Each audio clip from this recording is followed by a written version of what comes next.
اگر تم اس مقام پر پہنچ چکے ہو جہاں تم بے بس ہو گئے ہو، جہاں تمہارے ہمدرد بھی تمہارے کسی کام نہیں آ رہے، تو سنو، یہی وہ جگہ ہے جہاں اللہ انسان کو اصل حقیقت سے پردہ اٹھاتا ہے،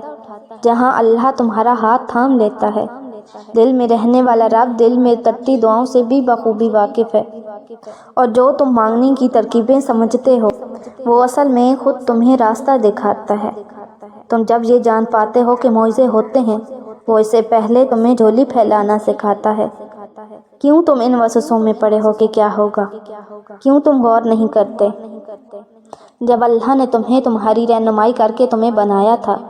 اور تمہیں یہ بتایا تھا کہ اللہ ایک ہے، وہ تنہا مالک و خالق ہے،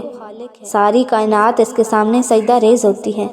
بالکل اسی طرح وہ دعاؤں کی جانب تمہاری رہنمائی کرتا ہے، اور پتہ ہے تم تک یہ دعائیں وہ سب کچھ لاتی ہیں جو تمہارے نصیب میں نہیں ہوتا، اور جانتے ہو تم وہ چاہ بھی نہیں سکتے جب تک تمہارا اللہ نہ چاہے۔ اور تمہیں پتہ ہے کہ جس مقام پر آج تم ہو تو اسی نے چاہا ہے ایسا ہونا، تبھی پھر تمہیں یہاں تک لایا ہے۔ اب ہی اس نے ناممکن کو ممکن کرنا ہے، تبھی تو وہ تمہاری زبان پر کن کی خواہش لایا ہے، اور جس کہانی کا آغاز ہی اللہ کے حوالے کر دیا جاتا ہے، اس کہانی کا اختتام بھی مایوس کن نہیں ہوتا۔ ہر چیز انسان کے قبضے میں نہیں ہے، وہ بے بس ہے، اور نہ ہی حالات اس کے کنٹرول میں ہوتے ہیں۔ کبھی کبھی تمہارا ملن ان لوگوں سے ہو جاتا ہے جن سے ملنے کی تمنا نہیں رکھتے، اور کبھی کبھی تم جن سے ملن کی تمنا رکھتے ہو ان سے تمہیں بچھڑنا پڑتا ہے۔ اللہ پر یقین کامل رکھیں، وہ اپنے مخلوق کو ہی سنتا ہے۔ جب آپ جانتے ہیں کہ آپ سچے ہیں تو فکروں سے نکل آئیں، اپنے پیارے اللہ سے مانگیں، اللہ نوازے گا، اللہ سنے گا، اللہ پاک سچائی کو دیکھ رہا ہے، وہ ہر اس لمحے سے واقف ہے جو آپ پر بھاری گزر رہے ہیں، وہ تمہاری بے بسی کو جانتا ہے۔ اور سنو، حالات چاہے تمہارے کنٹرول میں نہیں رہیں لیکن صبر کرو، بے شک میرا اللہ ان کے دروازے کھولنے والا ہے۔ دنیا مکافات عمل ہے، کسی کا صبر نہ ضائع ہوتا ہے اور نہ خالی، اور جانتے ہو صبر کا پھل بہت میٹھا ہوتا ہے،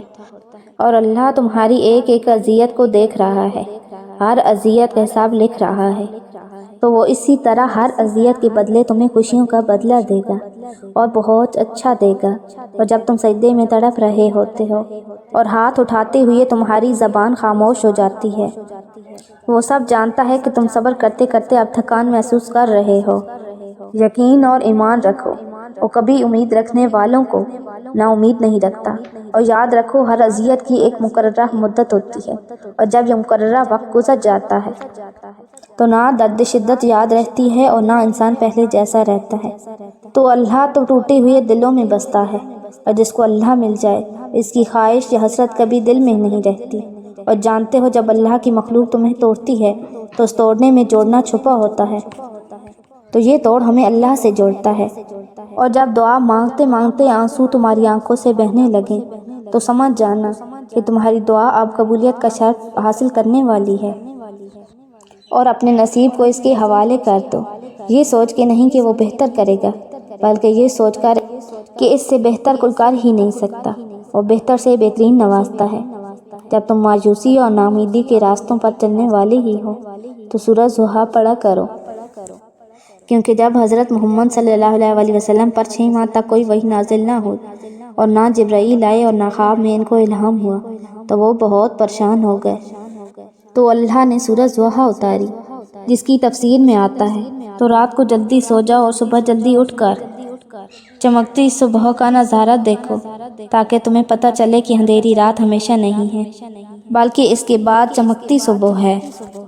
اگر تم کسی چیز کی شدید تمنا کر رہے ہو لیکن دعا نہیں، تو کیا تم یہ سمجھتے ہو کہ وہ چیز تمہیں مل جائے گی؟ تو یہ غلط ہے۔ دعا سب سے بڑا ایک راستہ ہے جو تمہاری تقدیر کو بدلنے کی طاقت رکھتی ہے۔ تو سنو، جب دعا ہی واحد راستہ ہے ہماری تمنا تک ہم تک پہنچا سکتی ہے تو دعا کیوں نہیں کرتے؟ زندگی کے اس سفر میں کبھی کبھار ہمارے پاس صرف 2 ہی راستے ہوتے ہیں، ایک یہ کہ حقیقت کو اگنور کرتے رہو، اور دوسرا کہ اللہ کی مرضی میں اپنی مرضی شامل کر دو۔ لیکن ہم زیادہ تر حقیقت کو اگنور کرتے ہیں